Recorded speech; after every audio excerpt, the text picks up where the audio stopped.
v raise to 2 divided by 2 ऐसे लिखेंगे। तो आप देखना यहाँ पे भी v है और यहाँ पे भी v है। अगर ऐसा दिया हुआ है integration u square D you ऐसे, तो यहाँ पे भी देखो u है, यहाँ पे भी u है, तो पावर एक इंक्रीज करेंगे तो u raise to 2 plus 1 divided by 2 plus 1, तो u raise to 3 divided by 3 ऐसे इंटीग्रेशन करते हैं। अगर सपोज ऐसा लिखा हुआ है इंटीग्रेशन, सपोज ऐसा दिया है a dv, a v square dv ऐसा दिया हुआ है, तो ये v हो गया और ये v हो गया, ये और ये v है, यहाँ पे ये v है, तो a वाले को बाहर कर लेंगे, a को इंटीग्रेशन नहीं करना है, a का इंटीग्रेशन नहीं करना, तो a को बाहर कर लेंगे, फिर ऐसे लिख लेंगे integration v square dv a, और फिर इसका पावर इंक्रीज करेंगे तो v 2 plus 1 divided by 2 plus 1। Means मेरा बोलना ये था कि जो मैच कर रहा है ना उसी को इंटीग्रेशन करना है। जैसे यहाँ पे ये देखो ये मैच कर रहा है ये दोनों, तो इसका इंटीग्रेशन किया, ये मैच कर रहा है दोनों तो इसका इंटीग्रेशन किया, जो मैच नहीं कर रहा उसको क्या कर लेंगे हम लोग, बाहर कर लेंगे। ठीक है, जैसे एक और देख लो, जैसे ऐसा दिया रहा है a t dt दिया रहा, ऐसे दिया रहा, तो किसको बाहर करेंगे, किसको बाहर करेंगे, a को बाहर कर लेंगे, a को बाहर कर लेंगे, फिर इंटीग्रेशन t dt ऐसे लिख लेंगे, इसका पावर 1 है a, फिर पावर एक इंक्रीज करेंगे, पावर एक इंक्रीज करेंगे तो t raise to 1 plus 1 divided by 1 plus 1, तो a t raise to 2 divided by 2 ऐसे लिखेंगे। तो ये बेसिक चीज था जो अभी आने वाला है, इसलिए मैंने ये बता दिया, बट ये पूरा पार्ट मैथ्स का है, मैथ्स में पूरे डिटेल में आपको पढ़ना है, लेकिन अभी आने वाला है यूज, इसलिए मैं बताया। अब आते हैं, स्टार्ट करते हैं हम लोग, देखना अब स्टार्ट करते हैं टॉपिक। बेटा टॉपिक है instantaneous acceleration, instantaneous acceleration. Acceleration, what is the acceleration? Acceleration is velocity divided by time, ये बचपन से हम लोग पढ़ते आ रहे हैं। Acceleration is v is a velocity, v is velocity and t is time. Average acceleration, कहीं पे अगर average acceleration है,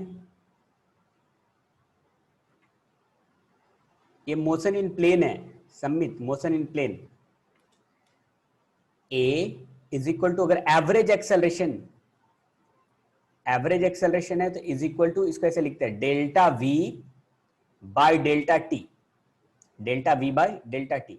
तो average acceleration, acceleration is equal to delta मतलब होता है change, that is a v2 minus v1। जो new student है अब ध्यान से सुनना, करण, जहां पे भी डेल्टा लिखा है ना बेटा, इसका मतलब होता है चेंज। जैसे लिखा हुआ है डेल्टा v, इसका मतलब होता है v2 minus v1। Delta t लिखा हुआ है, इसका मतलब होता है t2 माइनस t1। अगर लिखा है डेल्टा x, इसका मतलब x2 माइनस x1। डेल्टा मतलब चेंज, ये ट्रायंगल जैसा बना है उसको डेल्टा बोलते हैं। अब आते हैं हम लोग instantaneous acceleration. Instantaneous acceleration is equal to delta v by delta t। सिर्फ यहां पे लिखना है आपको limit delta t tends to zero. अगर ऐसा आपने लिख दिया तो ये रिप्रेजेंट कर रहा है इंस्टेंटेनियस एक्सेलरेशन। क्या रिप्रेजेंट कर रहा है? Instantaneous acceleration.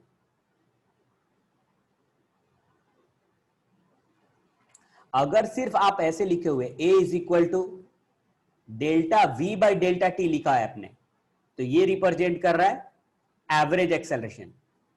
एवरेज एक्सेलरेशन अगर सिर्फ ऐसे लिखा हुआ है delta v by delta t, तो क्या रिप्रेजेंट कर रहा है? Average acceleration. लेकिन अगर आपने लिखा limit delta t tends to zero, तो ये हो गया इंस्टेंटेनियस एक्सेलरेशन। ये क्या हो गया? Instantaneous acceleration. सर डिफाइन क्या करेंगे इंस्टेंटेनियस एक्सेलरेशन को? Acceleration of particle at particular instant, acceleration of particle at particular instant is called instantaneous acceleration। फिर से मैं रिपीट कर रहा हूं, जैसे यहां से पार्टिकल मूव करता हुआ यहां तक आया, यहां से मूव करता हुआ यहां तक आया, वो हर समय अपना एक्सेलरेशन चेंज कर रहा है। यहां से यहां तक एक्सेलरेशन है उसका 2 मीटर पर सेकेंड स्क्वायर, यहां से यहां तक का एक्सेलरेशन उसका 3 मीटर पर सेकेंड स्क्वायर, यहां से यहां का एक्सेलरेशन है 5 मीटर पर सेकेंड स्क्वायर। अगर किसी ने पूछ लिया कि यहां का एक्सेलरेशन बता दो, तो यहां का एक्सेलरेशन है 2 मीटर, यहां का एक्सेलरेशन बता दो तो यहां का acceleration 3 metre per second square. तो ये इंस्टेंटेनियस हुआ। Acceleration of particle at particular instant, acceleration of particle at particular instant, at particular instant is instantaneous acceleration. What is the instantaneous acceleration? Acceleration of particle at particular instant is called instantaneous acceleration. और कैसे पहचानेंगे कि वो है? a equal to delta v by delta t, और यहां पे लिखा रहना चाहिए limit delta T tends to 0। अगर ये नहीं लिखा हुआ है तो ये एवरेज एक्सेलरेशन बन जाएगा। ओके, अब या फिर इसको ऐसा लिखा रहेगा बेटा, a is equal to dv by dt, ऐसा लिखा रहेगा dv बाई dt, तो भी समझ लेना है कि a इंस्टेंटेनियस एक्सेलरेशन है। अगर ऐसा लिखा रहा limit delta t tends to 0, या फिर a equal to dv by dt लिखा रहा तो a इंस्टेंटेनियस एक्सेलरेशन है। तो फिर से एक बार मैं रिपीट कर रहा हूं, इंस्टेंटेनियस एक्सेलरेशन और एवरेज एक्सेलरेशन कैसे पहचानेंगे? पहले तो instantaneous acceleration is acceleration of particle at particular instant is called instantaneous acceleration। बोलो मेरे साथ, acceleration of particle at particular instant is called instantaneous acceleration। average acceleration delta v by delta t, that is a v2 minus v1 by t2 minus t1। लेकिन अगर instantaneous लिखा हुआ है तो क्या लिखा रहेगा? Limit delta t tends to 0 और a is equal to dv by dt। अगर ऐसा लिखा हुआ है तो इंस्टेंटेनियस एक्सेलरेशन होगा। ओके, इतना अगर समझ में आया होगा तो अब जो पढ़ाने वाला हो बहुत इंपॉर्टेंट है, और ध्यान से सुनना, जितने बार नहीं समझ में आएगा पूछोगे मैं बताऊंगा, ठीक है? अब भी है काइनेमेटिकल इक्वेशन, ये बहुत इंपॉर्टेंट है बेटा।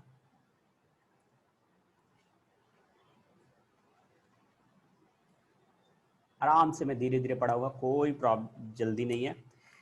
काइनेमेटिकल इक्वेशन, काइनेमेटिकल इक्वेशन, बचपन में हम लोगों ने फॉर्मूला पढ़ा है ये सब। v is equal to u plus a t, yes और no? s is equal to u t plus half a t square, v square is equal to u square plus 2as, ये सब हम लोगों ने पढ़ा है फॉर्मूला। लेकिन अब यहाँ पे हम लोग को प्रूफ करना है इसको, ये फॉर्मूला सबको क्या करना है? प्रूफ करना है। इसी ये जो इक्वेशन है ना, ये इक्वेशन, ये इक्वेशन, ये इक्वेशन, इसी को बोलते हैं काइनेमेटिकल इक्वेशन। किसको बोलते हैं काइनेमेटिकल इक्वेशन? ये जो लिखा है v equal to u plus a t, s equal to u t plus half a t square, v square equal to u square plus 2as, इसी को बोलते हैं हम लोग काइनेमेटिकल इक्वेशन। अब हम लोग को प्रूफ करना है, तो पहला हम लोग प्रूफ करते हैं। First, v is equal to u plus a t, इसको प्रूफ करते हैं बेटा, ये फॉर्मूला को। आराम से ध्यान से सुनना, देखो, a is equal to dv by dt, a is equal to dv by dt। ये कहां से लिखा मैंने? ये कहां से लिखा सर? अभी लिखा ना, ये इंस्टेंटेनियस एक्सेलरेशन, ये instantaneous acceleration, a is equal to dv by dt। a dt इधर जाएगा तो dt is equal to dv, dt is equal to dv, और dv is equal to a dt, a dt ऐसे लिख सकते हैं। मैंने डीवी को इधर लिख लिया, एडीटी को इधर लिख लिया। अब इंटीग्रेशन का साइन देते हैं, देखो integration dv dv is equal to integration a dt, integration a dt। अब इंटीग्रेशन करना है बेटा। अब थोड़ा सा फिर से हम लोग इंटीग्रेशन पे पीछे आते हैं। देखो जनरल फॉर्मूला था x raise to n dx का general formula x raise to n plus 1 divided by n plus 1। अगर ऐसा लिखा हुआ है x रेज टू 1 dx, तो इसका जो जनरल, इसका जो आएगा integration x raise to n, x raise to 1 1 plus 1 divided by 1 plus 1। Yes और नो? अगर ऐसा लिखा हुआ है बेटा, सिर्फ dx लिखा हुआ है, सिर्फ dx, इसका जो इंटीग्रेशन होता है वो होता है x। dx का इंटीग्रेशन कितना होता है? x। अगर ऐसा लिखा हुआ है dv, तो dv का इंटीग्रेशन होता है v। अगर सिर्फ लिखा हुआ है dt, तो इसका जो इंटीग्रेशन वो होगा t। क्लियर? अगर ऐसा लिखा हुआ है dy, तो इसका जो इंटीग्रेशन होगा वो होगा सिर्फ y। यस और नो? तो सिर्फ ऐसे। ओके, अब आते हैं हम लोग यहाँ पे, सिर्फ dv लिखा हुआ है, dv लिखा हुआ है, इंटीग्रेशन dv, तो इसका इंटीग्रेशन, dv का इंटीग्रेशन v, dv का integration v is equal to a को बाहर कर लिया, a को बाहर कर लिया क्योंकि मैच नहीं कर रहा है ना, तो बाहर कर लिया, यहां पे हो गया dt, dt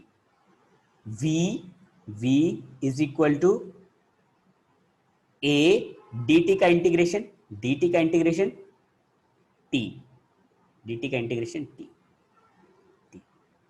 अब लिमिट पुट करना पड़ेगा, ऐसा limit, lower limit, upper limit, lower limit, upper limit. तो लिमिट पुट करते हैं, टाइम का लोअर लिमिट 0। अगर कोई पार्टिकल स्टार्ट किया अपना मोशन, यहां से चल रहा है, सपोज यहां पे लिखता हूं, देखो सपोज पार्टिकल यहां से P से Q तक आया, तो P पे जब स्टार्ट किया तो उसका टाइम था 0। P पे टाइम कितना था? 0। तो वही lower limit, lower limit start किया 0। जब वो Q पे पहुंचा तो टाइम लगा T, जब Q पे पहुंचा तो टाइम लगा T। इसका लिमिट पुट कर लिया। फिर से मैं बताता हूं लिमिट कैसे पुट किया। जब ये स्टार्ट कर रहा था उस समय टाइम था उसका 0, P पे था तो कितना था टाइम? 0, और Q पे आया तो टाइम कितना था? T। तो लोअर लिमिट हो गया 0, अपर लिमिट हो गया T। अच्छा, जिस समय टाइम 0 था उस समय उसका वेलोसिटी था u, वेलोसिटी u। जिस समय Q पे आया उसका वेलोसिटी हो गया v, क्योंकि यहां पे भी लिमिट पुट करना पड़ेगा ना, यहां पे v वाले की जगह पे लिमिट पुट करना पड़ेगा। तो फिर से सुनो, जब P पे था तो उसका वेलोसिटी u, और जब यहां पे पहुंचा तो उसका वेलोसिटी v। तो लोअर लिमिट हो गया u और अपर लिमिट हो गया v। तो इसका लोअर लिमिट पुट किया u और अपर लिमिट पुट किया v।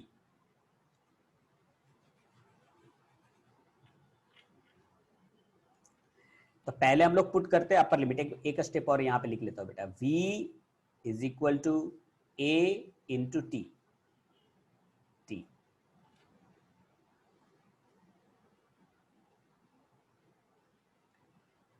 ये 0, ये t, ये u, लोअर लिमिट u, और ये यहाँ पे v। किसी स्टूडेंट का एक का क्वेश्चन है, कुछ तो क्वेश्चन उनका पूछा है, मिहिर पूछ रहा है सर वाई u। नहीं, ऐसा कुछ नहीं है बेटा, यू आप अपने नाम से लिख लो, यहाँ पे लिख दो कि सर लोअर लिमिट जो है वो है मिहिर, मिहिर, और अपर लिमिट यहाँ पे माइनस, चलेगा। लिमिट तो कुछ भी, u का मतलब इनिशियल वेलोसिटी लिया है, कि इनिशियल वेलोसिटी को रिप्रेजेंट कर रहे u से, फाइनल वेलोसिटी को रिप्रेजेंट कर रहे v से। आप चाहो तो लोअर लिमिट को मिहिर से रिप्रेजेंट करो, अपर लिमिट को माइनस से रिप्रेजेंट करो, कोई प्रॉब्लम नहीं, कैसे भी आप लिमिट पुट कर सकते हैं। ठीक है, सिर्फ यहां पे रिप्रेजेंट किया कि u जो है वो इनिशियल है, v जो है वो फाइनल है। अब पहले हम लोग पुट करते हैं अपर लिमिट, पहले पुट करते हैं हम लोग अपर लिमिट। पहले अपर लिमिट पुट करना है तो अपर लिमिट को पुट किया, v की जगह पे v पुट करना है, v की जगह पे v, ये पुट कर लिया, तो ये पुट कर लिया v, v, फिर minus minus upper limit put करने के बाद माइनस देते हैं, माइनस फिर पुट करेंगे lower limit, lower limit u, u put कर लिया इधर, is equal to a, a पहले upper limit, upper limit t, t minus, minus lower limit, lower limit 0, 0 v minus u is equal to a into t, t ये u minus है, right side में जाने पे plus हो जाएगा, तो v is equal to u right side में जाने पे प्लस हो जाएगा, तो u प्लस ए टी, यही प्रूफ करना था हम लोग को, v is equal to u plus a t, ये प्रूफ हो गया। फिर से एक बार मैं समझाता हूं बेटा, a ये देखो dt को इधर ले गए, dt इधर चला गया, a dt is equal to dv, dv को यहां पे लिख लिया, इधर आ गया a dt, इंटीग्रेशन कर लिया, integration dv is equal to integration a dt, dv का इंटीग्रेशन, dv का इंटीग्रेशन v, मैंने बताया आपको कि कोई भी ऐसे dx का इंटीग्रेशन है तो x लिखेंगे, dv का इंटीग्रेशन है तो v लिखेंगे, अगर dy का इंटीग्रेशन है तो y लिखेंगे, तो dv का इंटीग्रेशन v, a बाहर, integration dt, v a dt का इंटीग्रेशन, dt का इंटीग्रेशन t। अब लिमिट पुट करना पड़ेगा, लोअर लिमिट अपर लिमिट, तो जब पार्टिकल यहां p पे था तो उसका टाइम स्टार्ट हुआ अभी, तो 0, तो लोअर लिमिट 0, जब q पे आया तो टाइम कुछ हुआ होगा, टाइम हो गया t, तो अपर लिमिट पुट कर लिया t, जब पार्टिकल p पे था तो उसका वेलोसिटी था u, जब वो q पे पहुंचा तो उसका वेलोसिटी हो गया v। अब लिमिट पुट करना है तो पहले हम लोग पुट करते हैं अपर लिमिट, तो पहले हम लोगों ने अपर लिमिट पुट कर लिया, अपर लिमिट पुट किया, देखो अपर लिमिट पुट कर रहे हैं यहाँ पे, v पुट किया, फिर लिखते हैं माइनस, अपर लिमिट पुट करने के बाद माइनस, माइनस फिर lower limit, lower limit u is equal to a, पहले अपर लिमिट ये t वाला पुट किया, upper limit minus lower limit 0, lower limit 0, 0, तो t माइनस 0 हो गया, तो v minus u is equal to a into t, ये u minus है, इधर जाने पे प्लस हो जाएगा, तो v is equal to u plus a t, ये फॉर्मूला अपना प्रूफ हो गया, v is equal to u plus a t, ये प्रूफ हो गए। अगर आपको समझ में आया होगा तो टाइप करो यस, जिसको नहीं समझ में आया sir please explain once again. अगर समझ में आया ये डेरिवेशन इंपॉर्टेंट है बेटा, नहीं समझ में आएगा तो शर्माने की जरूरत नहीं है, लेक्चर के बाद आप शर्माते रहना घर पे। सर हाँ बोलो बेटा। वो एक्सेलरेशन है ना, अरे इंस्टेंटेनियस एक्सेलरेशन है ना, तो उधर वही क्यों लगाया फॉर्मूला? अच्छा देखो बेटा, यहाँ पे नाम बेटा आपका उदित। ओके, उदित पूछ रहा है कि सर a इक्वल टू आपने dv बाई dt ये फॉर्मूला क्यों लगाया। अब देखो यहाँ पे हो क्या रहा है ना बेटा, जब यहां से पार्टिकल यहाँ पे पहुंचा होगा, यहां से यहां तक पहुंचा होगा, ये p से लेकर के q तक पहुंचा होगा, तो हर जगह पे पार्टिकल का वेलोसिटी अलग अलग होगा। यहां का वेलोसिटी देखो u है, यहां का वेलोसिटी कुछ और होगा, यहां का वेलोसिटी कुछ और होगा, यहां का वेलोसिटी कुछ होगा, हर जगह पे वेलोसिटी अलग अलग है, मतलब वेलोसिटी चेंज हो रहा है। तो चेंज हो रहा है तो हम लोग एक पार्टिकल, एक पॉइंट की बात कर रहे हैं कि एक पॉइंट का वेलोसिटी कितना है, तो उस पॉइंट का वेलोसिटी है dv और उस पॉइंट का टाइम है dt, एक पॉइंट की बात किया है ना, क्योंकि यहां पे वेलोसिटी तो चेंज हो रहा है, यहां से यहां तक वेलोसिटी चेंज हो रहा है, तो एक पॉइंट का ले लिया कि इस पॉइंट का वेलोसिटी कितना है, इस पॉइंट का वेलोसिटी है dv और इस पॉइंट का टाइम है dt, तो एक्सेलरेशन इस पॉइंट का कितना होगा, तो इस पॉइंट का एक्सेलरेशन हो गया dv बाय dt, इसलिए ऐसा लिया क्योंकि यहां पे वेलोसिटी कांस्टेंट है ही नहीं, चेंज हो रहा है, इसलिए ऐसा किया। थैंक यू, अच्छा पूछा क्वेश्चन। हाँ ये अच्छा अब देख लेता है एक बार, किसी को डाउट अगर हुआ होगा फिर से एक्सप्लेन करने के लिए। ओके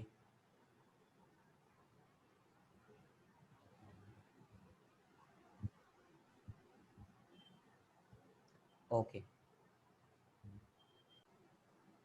ये यू था, ये टी था। देखो बेटा, अब इसका एरिया कैलकुलेट करते हैं। इधर ये टाइम है और इधर वेलोसिटी है। नहीं भी समझ में आएगा तो चलेगा, ये वाला फॉर्मूला आपको मेथड ऐसे याद रखना है। देखो इसका एरिया कैलकुलेट करो कितना आएगा, ये वाला का, ये रेक्टेंगल है ना, इसका एरिया, इसका एरिया कोई बता सकता है? यूटी आएगा, यूटी। इस लेक्चर में हम लोग ये सॉल्व करेंगे, ये दोनों फार्मूला हम लोग प्रूफ करेंगे। तो अभी आप घर पे बैठ के ये फार्मूला आपको डिराइव करना है। आज इतना ही, फिर से मिलते हैं हम लोग नेक्स्ट लेक्चर में। Thank you so much. और वेद है क्या? वेद